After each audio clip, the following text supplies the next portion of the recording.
بضيوف قد جاءوا اجزهم الجنة يا باري. dinaa jox kàddu gi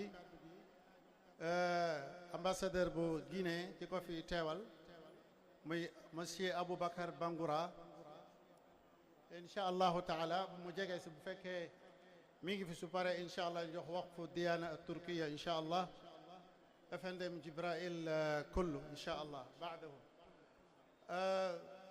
ñu ngi jégalu bu baax monsieur le président de l'Assemblée nationale xam nañ ne am na ngànt ndax ci tukki la jógee ak coono yi waaye incha allah boo saas daanalee rek incha allah ñu jublu ci moom incha allah.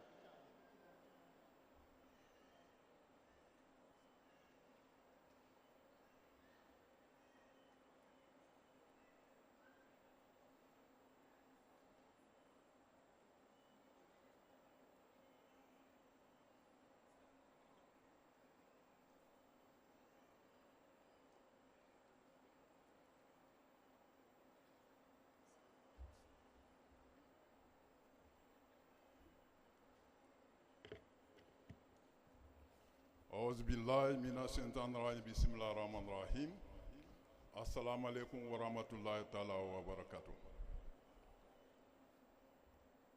Honorable Elhadj Malick Ndiaye, président de l'Assemblée nationale du Sénégal.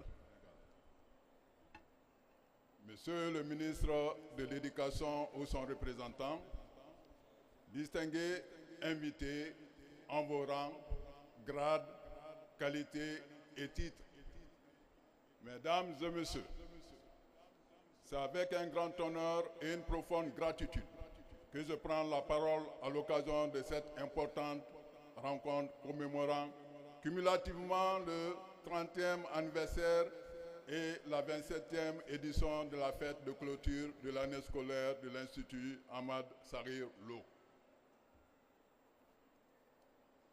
Permettez-moi tout d'abord, au nom des autorités guinéennes, au nom de son Excellence, Monsieur l'ambassadeur actuellement en mission en Guinée, dans le cadre de la commission mixte entre le Sénégal et la Guinée. Au nom de la communauté guinéenne du Sénégal, représentée ici par le président du bureau du conseil, Elhadj Amadou Ould Diallo, que je vous présente.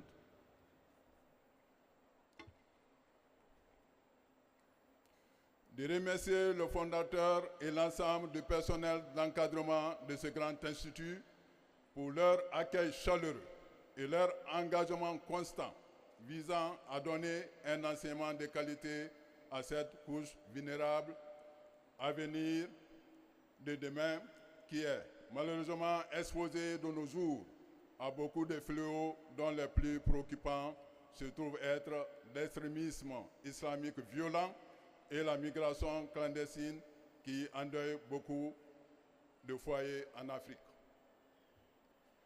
L'éducation est un droit fondamental, un puissant vecteur de développement et l'un des meilleurs moyens de réduire la pauvreté, de faire progresser la paix et la stabilité, véritable temple de savoir. Votre institut s'est illustré depuis des années à donner non seulement le savoir, mais aussi à inculquer des valeurs morales et des vertus aux apprenants venant de tous les horizons.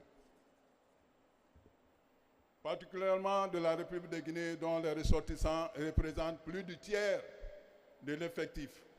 Ceci conformément à nos traditions et à l'esprit de l'islam, religion de paix, de tolérance et de solidarité.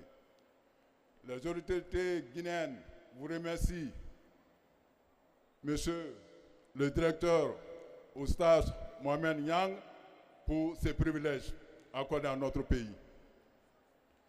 La République de Guinée, en tant que pays invité d'honneur, se réjouit d'être associée à ce événement important qui traduit une volonté commune de bâtir l'avenir de nos pays à travers la transmission du savoir.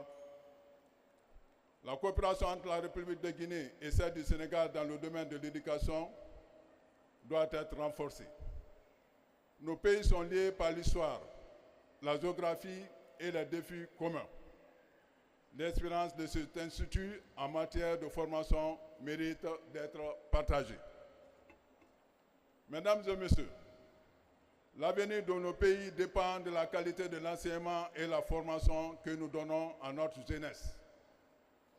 Un sage chinois a dit, citation, « Si vous voulez détruire un pays, inutile de lui faire une guerre sanglante qui pourrait durer des décennies et coûter cher en vies humaines. Il suffit de détruire son système d'éducation et d'y généraliser la corruption.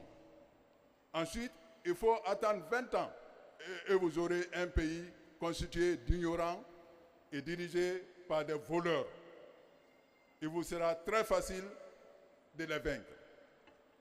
Mickey Rouvio, formateur, renchérit en ces termes.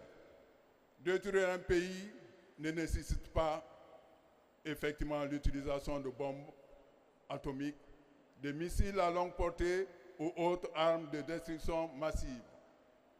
Il suffit juste de détruire son système éducatif en permettant et en encourageant la triche, la fraude et la corruption dans l'éducation, et la destruction se fera toute seule.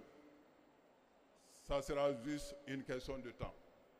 Du coup, les patients meurent entre les mains des médecins médiocres, fraudeurs et corrompus.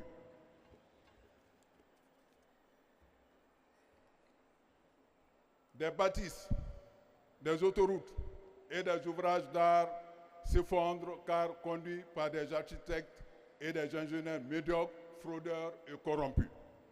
Le système économique du pays, ses richesses, ses réserves d'échange fondront comme de la neige car entre les mains d'économistes, d'hommes politiques, d'investisseurs et d'hommes d'affaires médiocres, fraudeurs et corrompus. La justice devenue injuste et au service des plus forts car entre les mains des hommes de loi, des juges médiocres, fraudeurs et corrompus. Tous les domaines, tous les secteurs sont en ruine car gérés par des tricheurs, des fraudeurs et des corrompus qui n'ont plus de valeur, plus de repères, de modèles de grandeur, de dignité, de conscience, ce qui engendre l'effondrement de la nation. Fin de citation. C'est pourquoi je vous interpelle, chers formateurs, je dirais plutôt chers éducateurs, de cultiver et d'inculquer aux enfants à venir de demain des repères, des vraies valeurs, le sens de la responsabilité, des voies incontournables pour relever de nombreux défis auxquels nos pays se trouvent confrontés dans un monde en perpétuelle évolution. Je suis sûr que votre institut formera un rempart infranchissable contre ces fléaux dessus énumérés. Je vous remercie.